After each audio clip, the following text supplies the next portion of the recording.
ایک ہفتہ پہلے اخبارات میں چھپنے والی ایک خبر اور تصویر نے مجھے پریشان کر رکھا ہے۔ 22 کروڑ عوام کے لیے یہ ایک معمول کی خبر ہو سکتی ہے، لیکن وہ جو جانتے ہیں ان کو خوف کے بادل صاف نظر آ رہے ہیں۔ یہ تصویر حکومت پاکستان کی وزارت خزانہ کے میٹنگ روم کی ہے۔ خوبصورت لکڑی کی دیواروں میں کتابوں کی الماریوں کے درمیان رکھی ایک بڑی سی میز کی صدارتی کرسی پر وزیر خزانہ اسحاق ڈار بیٹھے ہیں، اور ان کے ساتھ ایک جانب وزیر مملکت برائے خزانہ و ریونیو ڈاکٹر عائشہ غوث اور وزارت خزانہ کے اعلیٰ افسران موجود ہیں، جبکہ میز کی دوسری جانب صہیونیت کے سرپرست یہودی خاندان روتھ شیلڈ کے نمائندے ایرک لالو اور تھیبورڈ فورکیڈ اپنی ٹیم کے ساتھ بیٹھے ہیں۔ خبر کی تفصیلات اس تصویر سے زیادہ حیران کن ہیں۔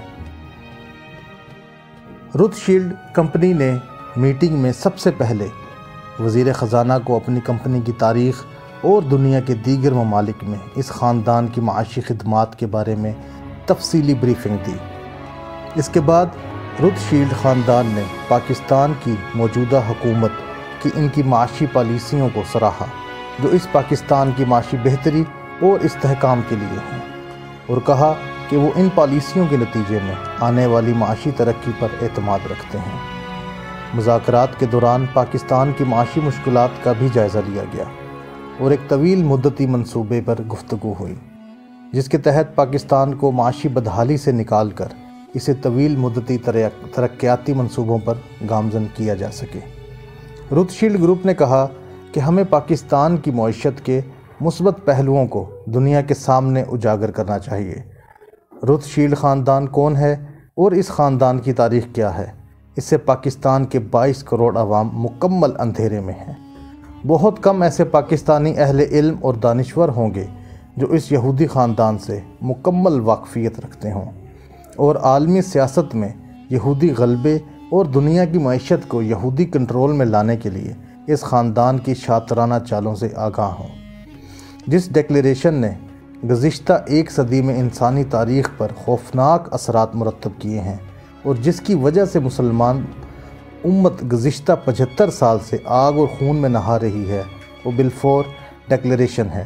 یہ ڈکلیریشن 2 نومبر 1917 کو برطانوی وزیر خارجہ آرتھر بلفور نے ایک خط کی صورت میں روتھ شیلڈ خاندان کے سربراہ لیونل والٹر روتھ شیلڈ کو ہی لکھا تھا۔ اس خط میں یہ تحریر کیا گیا تھا کہ برطانوی حکومت اپنی تمام ہمدردیاں یہودی صہیونی کمیونٹی کی خواہشات کے ساتھ رکھتی ہیں، اور وہ اپنی تمام قوتیں اس مقصد کے حصول کے لیے لگائے گی کہ کیسے فلسطین کے علاقے میں یہودیوں کے لیے ایک وطن تخلیق کیا جائے۔ یہ خط یوں تو 1917 میں لکھا گیا، لیکن اس کے مندرجات پر کام تقریباً 13 سال پہلے 1904 میں ہی شروع ہو گیا تھا۔ روتھ شیلڈ خاندان نے صہیونیت کے ترجمان چائم ویزمین کو برطانیہ بلایا اور اسے مانچسٹر میں بہت بڑی جائیداد عطا کر دی۔ اس شخص کو برطانوی حکومت کو شیشے میں اتارنے کے لیے بلایا گیا تھا، اور اس نے حکومت برطانیہ سے اس معاملے میں بہترین پیش رفت کی، جس کے تحت ایک خفیہ معاہدہ طے پایا گیا کہ تمام دنیا کے یہودی سرمایہ دار پہلی جنگ عظیم میں نہ صرف برطانیہ کو وسیع سرمایہ فراہم کریں گے، بلکہ امریکہ میں موجود یہودی لابی امریکی حکومت کو اس جنگ میں شامل ہونے کے لیے قائل بھی کرے گی۔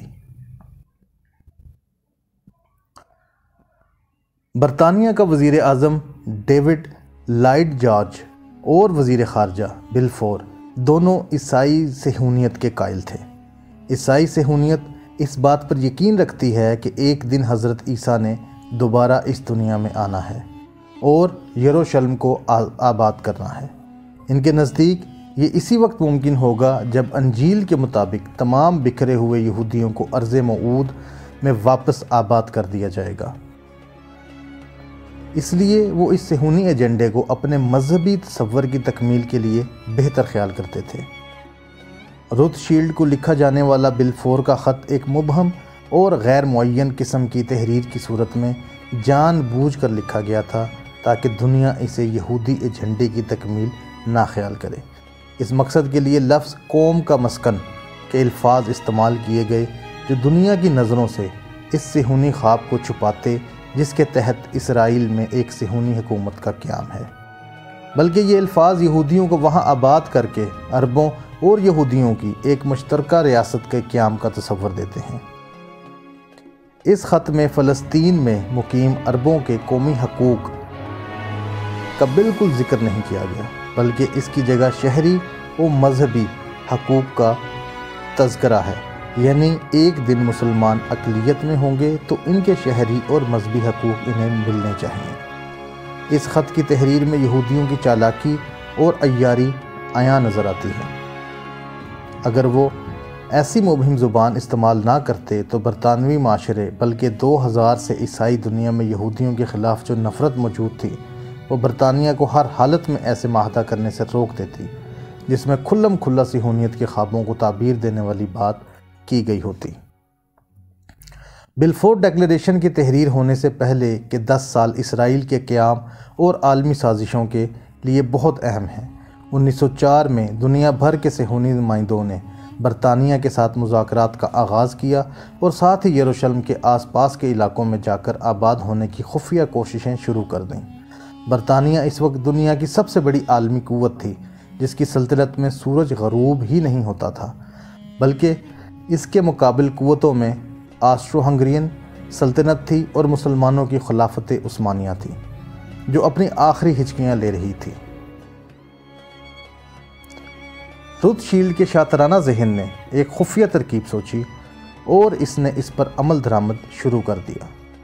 خلافت عثمانیہ کے علاقے یروشلم سے 66 کلومیٹر دور جافا شہر کے شمال میں ایک وسیع ریگستان تھا، جس میں ایک بڑے ریت کے ٹیلے پر 1909 میں روتھ شیلڈ دنیا بھر سے 60 یہودی سرمایہ داروں کو لے کر پہنچا۔